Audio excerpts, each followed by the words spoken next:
Hello, the concept of DMA data transfer has been already covered up in earlier lecture. Now we want to start with DMA operation in the minimum mode. In this DMA operation, hold and hold acknowledge pins of 8086 processor are used. Now keep in your mind that DMA operation in minimum mode and in maximum mode of 8086 are altogether different. Now first of all we will see a typical setup of DMA operation in a generalized processor which is equally applicable to the minimum mode of 8086 processor here. We'll see here. In this typical setup, on the extreme left it is shown as a CPU.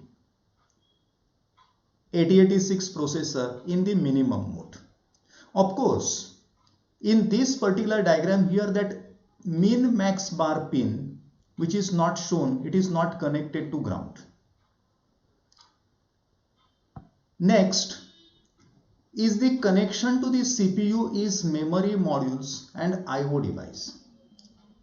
We know that in case of DMA data transfer operation, a block of data will be transferred from memory locations to IO device or from IO device to memory device. So connection of at least one memory module and at least one IO device must be there to that corresponding processor, CPU. And this connection will be always done through that system bus, clearly shown with red color. Then you can observe it in the operation of the DMA, control signals for memory, that is memory read, memory write. Similarly, control signals for IO device, that is IO read and IO write. These are not given by processor, not given by CPU.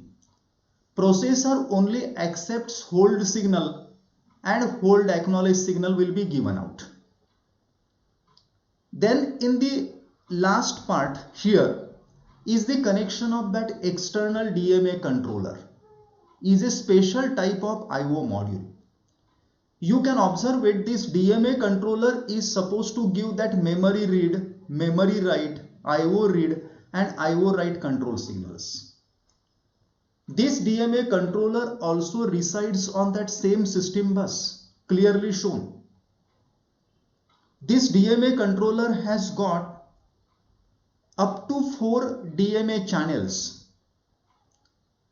Okay, like in case of Intel's 8237 or Intel's 8257 DMA controllers, which are readily available. They are having 4 channels. Channel 0, channel 1, channel 2 and channel 3 for DMA connections, DMA operation connections. One of that DMA channel will be connected to that corresponding IO device. So here is the connection of that IO device to one of the DMA channel. Now this connection between IO device and DMA controller, it will be by using a DMA request signal which flows from IO device to DMA controller channel, and then DMA acknowledge signal which is in a reverse way from DMA controller to that corresponding IO device. The DMA acknowledge and DMA request, these two signals are not shown in this particular diagram and you have to make a note of it. So this is a typical setup. And with reference to this typical setup here, the operation, DMA operation now to be studied. Now here, in order to start that DMA operation in the minimum mode, first of all, microprocessor CPU 8086 has to initialize the DMA controller by writing DMA address, means memory address, and then word count in the DMA channel register. It means that every channel to be initialized by writing 2 two types of entities here. One is memory address in the DMA operation, and second is the word count. Word count will define the size of that memory block which is to be transferred using DMA operation. And DMA address is the address from where that memory block is to be read or where that memory block is to be written, that corresponding memory address. And once that initialization is over, CPU continues, processor continues its normal data processing task here. The system is now ready to accept DMA request from that corresponding IO device here. It means that DMA operation must be initiated by that corresponding IO device.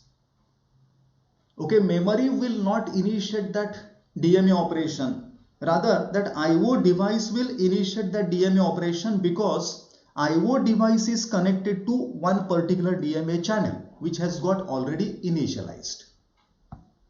Now, the steps which are performed during DMA data transfer operation, those are enlisted here, and also it is continued in the next slide.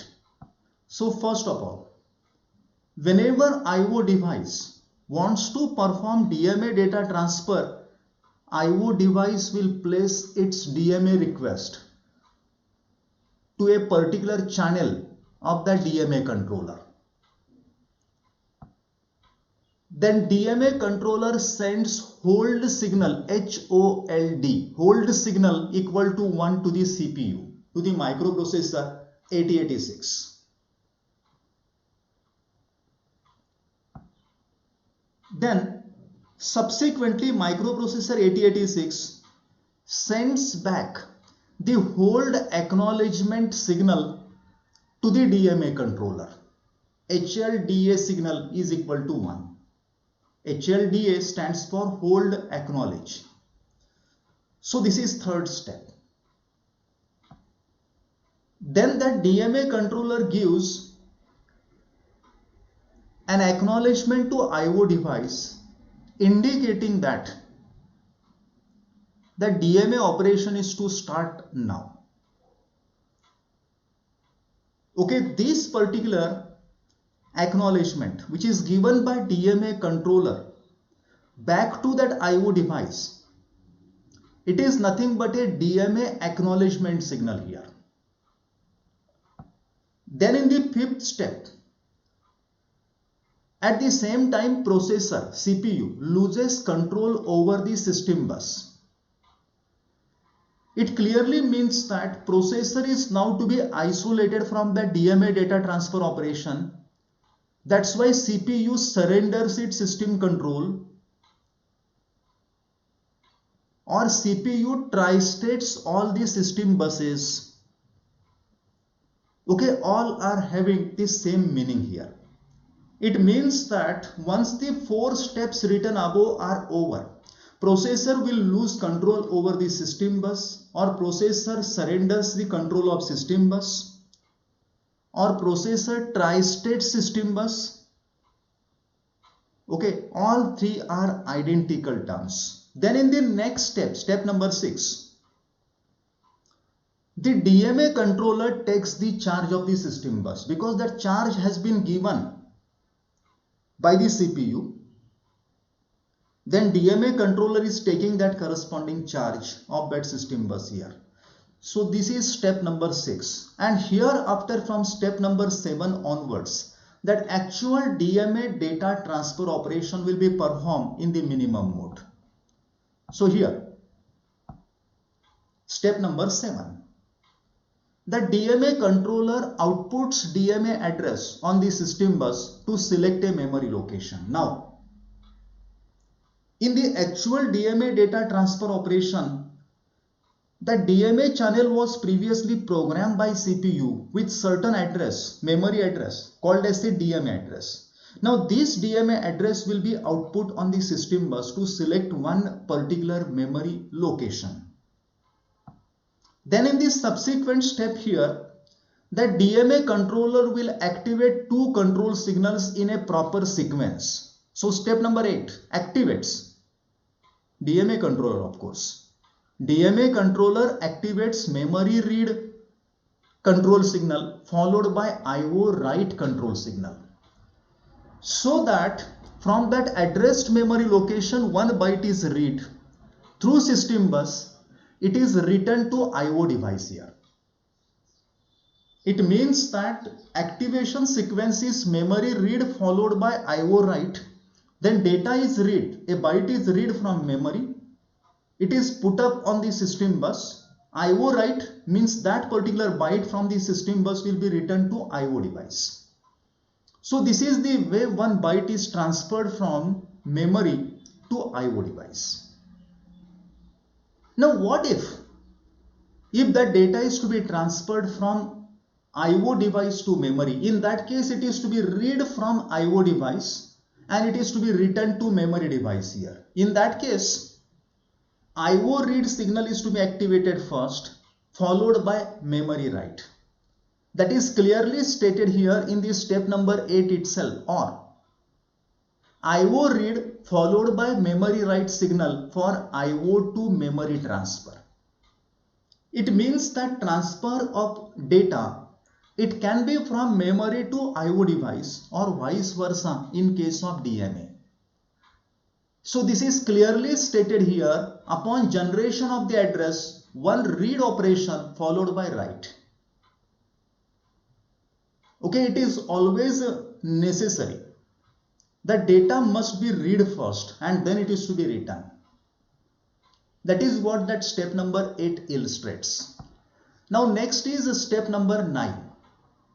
Once that 1 byte is transferred here, DMA controller must increment that memory address, DMA address, and decrement that corresponding word count. Word count is to be decremented by 1, just to indicate that 1 byte has been transferred and so many bytes are still to be transferred.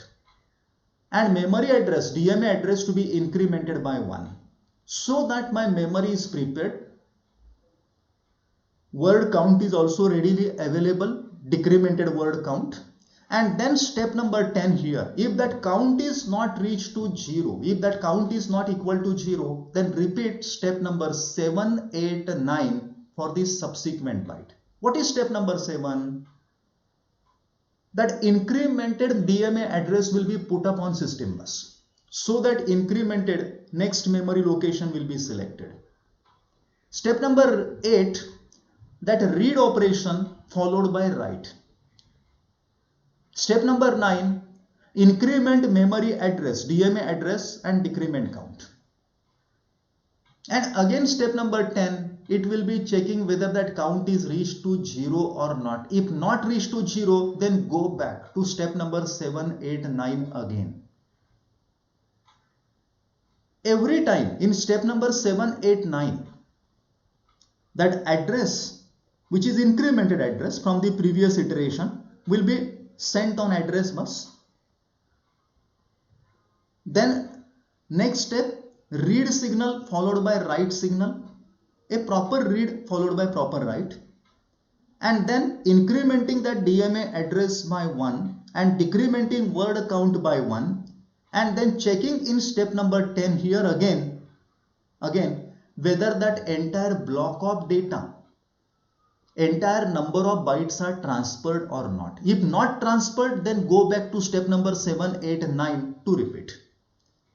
And if that entire block of data is transferred, that count will obviously become 0. Word count will become 0.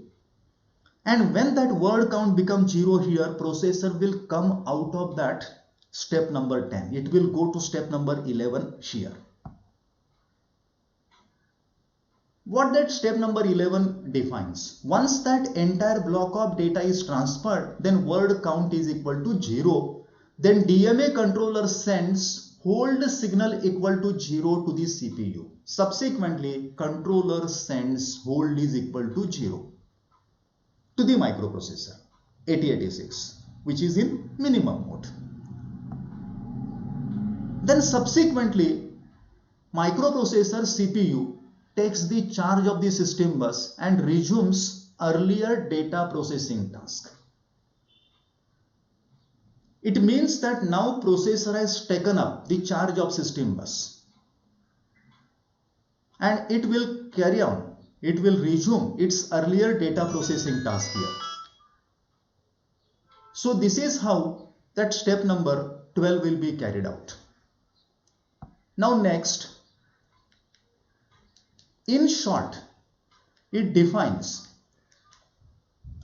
that during DMA data transfer operation, CPU microprocessor is logically disconnected from the system bus and DMA controller uses that system bus for block of data transfer in either direction. So this is the DMA operation in general which is applicable to minimum mode operation of 8086 processor here.